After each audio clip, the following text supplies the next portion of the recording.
Hey everybody, this is Coast TV meteorologist Bob Trihy. Hope you're having a great Sunday. It's time for another edition of Weather 101, and this time around we're talking about nor'easter types. And this time of year, anytime you get a coastal storm and there's enough cold air around, well, we could be looking at snow.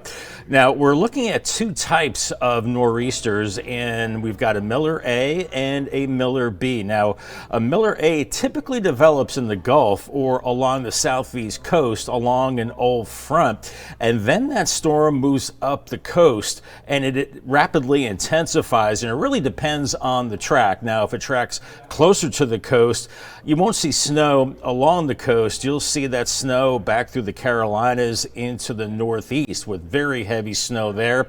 And then along the coast, we could see a wintry mix of snow, sleet, and rain, and even rain across southern parts of Delmarva into the eastern Carolinas and the southeast. Once again, it really depends on the track of this system. If it tracks farther offshore, then that brings in more colder air, and that means snow along the coast. But if it tracks closer to the coast, that means we're looking at that warmer air coming in with a better chance of rain at the coast. We also have the secondary nor'easter. It's the Miller B, which originates as an area of low pressure over the Midwest, and then that moves to the east. And what happens is the initial system loses its oomph, and it basically transfers energy off the east coast, sometimes near Cape Hatteras or off the Virginia Capes, as another low forms on the east side of the mountains close to the coastline.